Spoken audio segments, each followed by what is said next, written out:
शंकराचार्य जो मंदिर है इसका वास्तु में ही बहुत ही अनोखा वास्तु है और बिल्कुल हमें, क्योंकि वास्तु को भी हम विकास क्रम में ला सकते हैं और विशेष तौर पर कश्मीर का जो वास्तु है इसमें हमें एक विकास क्रम मिलता है और हम विकास क्रम में देखेंगे तो ये सबसे प्रारंभिक विकास क्रम है जिसमें हम शंकराचार्य मंदिर को रख सकते हैं।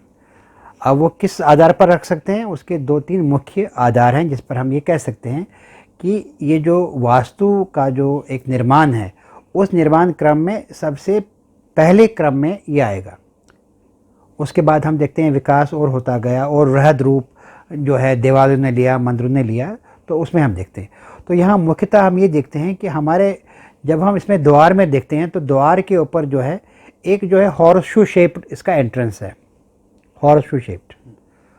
तो यही हॉर्सशू शेप्ड जो एंट्रेंस है ये बाद में ट्रिफॉइल में चला गया। ये इसका जो विकास और होता गया तो ट्रिफॉइल आकृति ले ली इसने, एक फॉइल ऊपर से, फिर 2 साइड से एक और इस तरह से आर्च, तो 3 आर्चेस बन गए। तो हम देखते हैं जितने भी जो मंदिर के प्रवेश द्वार हैं कश्मीर में उनके ऊपर ट्रिफॉइल आर्च है।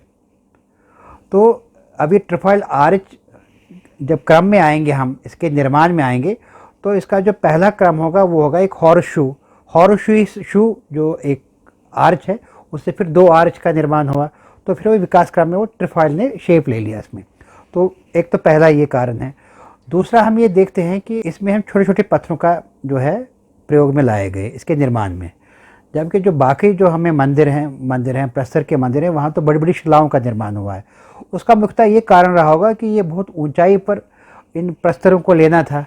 अब ये जो पत्थर हैं ये भी यहाँ के नहीं लगते, इस पर्वत के, ये भी कहीं दूर से लाए गए हैं। तो ये भी एक बहुत ही एक रोचक चीज़ है और उन्होंने कितना परिश्रम लगा होगा उनमें, उनको पत्थरों को ढोने में, अब कैसे लाए होंगे, तो ये भी है। और तीसरा जो एक इसमें हम देखते हैं कि यहाँ जो इसका जो ये जो गर्भगृह है, गर्भकार का जो एक है ना प्लान है वो है गोलाकार है। तो ये गोलाकार जो है ये हम इसमें देखते हैं। उसके बाद एक और मंदिर है जो हम वास्तु के आधार पर हम कह सकते हैं वो प्राचीन मंदिरों में है, वो हम लड्डू में देखते हैं। लड्डू ग्राम में भी एक मंदिर है, वो है एक तालाब के मध्य में है, तो उसका भी जो है जो उसका गर्भगृह है वो गोलाकार में है। और बाकी जो है बाकी मंदिरों का किसी भी का गोलाकार नहीं है, इन 2 मंदिरों को छोड़ करके प्राचीन मंदिरों में। और एक और विशेषता जो यहाँ पर हमें मंदिरों के निर्माण में मिलती है, हम जितने भी मंदिर हैं उसमें जो है जो प्रोजेक्शंस होते हैं कॉर्नर्स पर, उसको हम बोलते हैं रथ। तो हमें तो त्रिरथ तो हमें अधिकांश मंदिरों में मिलता है। 3 प्रोजेक्शन, जैसे चौरस है ना इसका जो है प्लान है, तो जो कोने का जो भाग होता था उसमें 3 प्रोजेक्शंस और निकालते थे। तो वही प्रोजेक्शन जब नीचे से मतलब अधिष्ठान से लेकर के वहीं आगे ऊपर बढ़ते बढ़ते कम आकार होते होते फिर वो इकट्ठे हो जाते थे एक ही बिंदु पर, जिससे वो शिखर बनता था। या यहाँ पर शिखर जो है उस तरह का नागर शैली में नहीं है, यहाँ पर उसके ऊपर जो है पिरामिड शैली के शिखर थे कश्मीर में। तो एक पिरामिड और उसके बाद दूसरा पिरामिड, तो इस तरह से एक डलवा छत होती थी। अब डलवा छत का भी कारण था क्योंकि यहाँ पर बर्फ़ गिरती है और बर्फ़ अगर उसमें जो है जो हमारे नागर शैली के मंदिर होते थे उसमें गिरेगी तो छत गिरने का रहता है, प्रेशर रहेगा ना, तो वो छत गिर भी सकती है। तो यहाँ पर छत तो पिरामिड शैली के ही थे, तो लेकिन जो इसका अंदर जो था इसका जो प्लान था वो गोलाकार में था इसका है। तो यही विशेषता है इसकी। गुरुदेव, ये प्रोजेक्शन है ना, तो यही ऊपर जाएगा, एक कल्मिनेट जाएगा शिखर में, इसका शिखर गिरा देंगे। अच्छा, शिखर गिरा दिया गया। हाँ, अब जब ये जाएगा ना, देखिए यहाँ पर इतना चौड़ा है ना, फिर कम होते होते कि अंत में ये जो आखिरी पत्थर होगा ना वो इकट्ठे हो जाएंगे ना। तो ये 5 इकट्ठे हो जाएंगे चारों तरफ से। देखिए ना ये कम हो रहा है ना, यहाँ चौड़ा है ना, उसके बाद हल्का डिग्री कम हो रहा है, तो एंड में जाएगा ऊपर। तो इसका अगर हम ऊपर से देखें तो इसका जो शिखर होगा ना इससे दुगना होगा, जो यहाँ से ऊपर तक है ना, इसके बाद और दुगना शिखर हो जाएगा इसका। आप देखें ना, जिस उस से कम हो रहा है। तो अब इन्होंने शिखर क्या किया, शिखर बनाया नहीं बाद में। ये टोटल बात हो रही थी प्रोजेक्शंस की, जो हम रथ की बात करते हैं। तो यहाँ पर ये जो मंदिर है पंचरथ है, इसके कोनों पर 4 प्रोजेक्शंस हैं।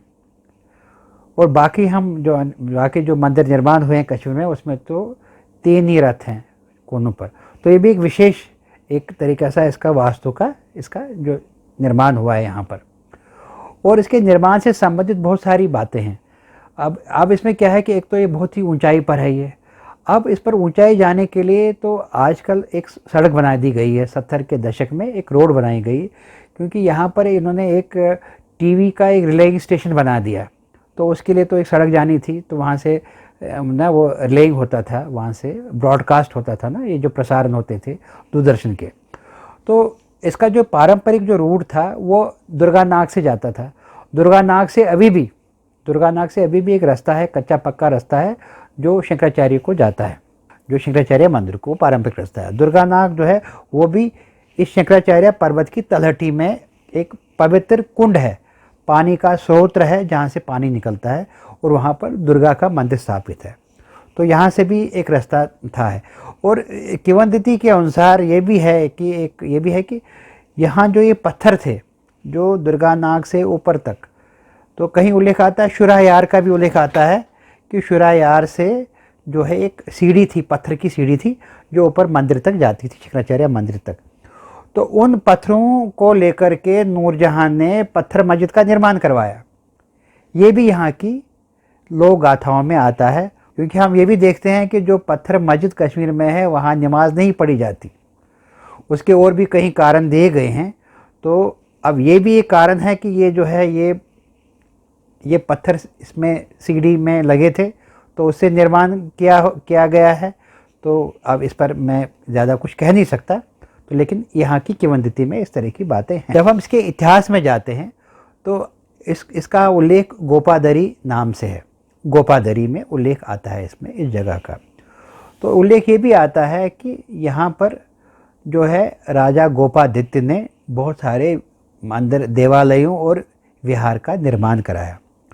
और आपको अचरज होगा, अभी भी मतलब हज़ारों साल के बाद अभी भी वहाँ पर जगह है जिसका नाम है गुपकार। वो गुपकार गोपादरी का ही अपभ्रंश है, गोपा विहार का अपभ्रंश है, क्योंकि गोपा विहार यहाँ स्थापित हुए थे। विहार जो आश्रम था, साधु सन्यासियों के लिए आश्रम जो बना था, वो गोपादित्य ने निर्माण किया था। वो ईसा पूर्व निर्माण है वो। और ईसा पूर्व निर्माण जिसको 2000 साल से भी ऊपर हुए हैं, तो उन नामों से यहाँ पर भी जो है अभी भी नाम है। और जहाँ बात रही है कि हम शंकराचार्य जी से इसको जोड़कर देखते हैं, तो आदि शंकराचार्य का पदार्पण घाटी में हुआ है, इसमें कोई संशय नहीं है। ये ऐतिहासिक वर्णन हमें मिलता है, कई ग्रंथों में मिलता है। और यहाँ पर वो आए हैं। शंकराचार्य मंदिर के निर्माण में तो बहुत सारी चीज़ों का उल्लेख मैंने किया, उसके वास्तु संबंधित।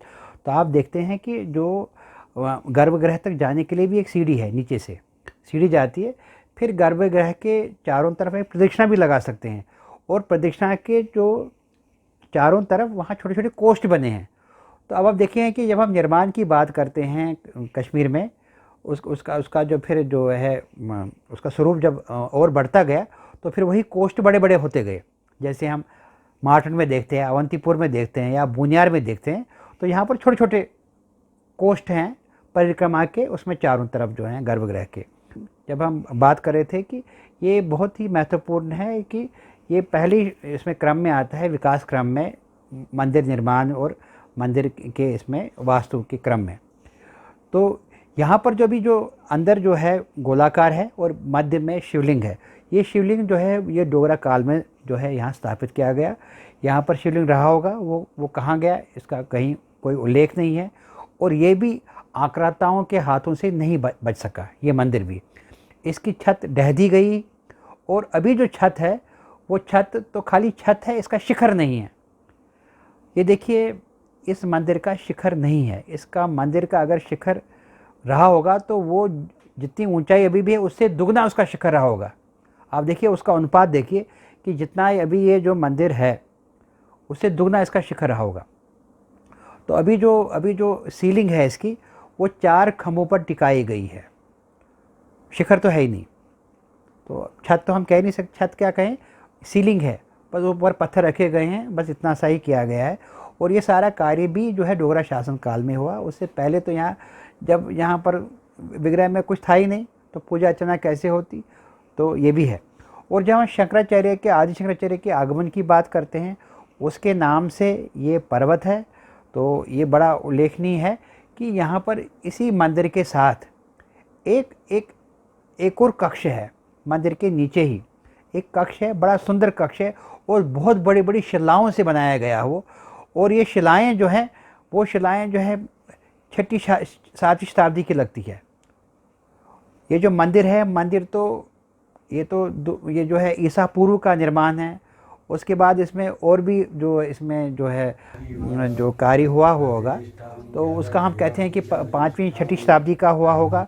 तो हम 7वीं 8वीं शताब्दी का भी उसमें वो जो है वो एडिशन है उसमें। तो अब ये कुछ विद्वानों का कहना है कि वो वहाँ पर आदि शंकराचार्य की वो तपस्वी स्थल था, वो जहाँ पर उन्होंने तपस्या करी है, वो भी बहुत अद्भुत है। और वो अद्भुत जो वास्तु है, उसमें जो है बड़े बड़े जो है प्रस्तर की शिलाएं हैं, जिनसे उसकी छत है। उसके ऊपर शिखर तो नहीं, क्योंकि शिखर तो मंदिर के ऊपर ही होता है।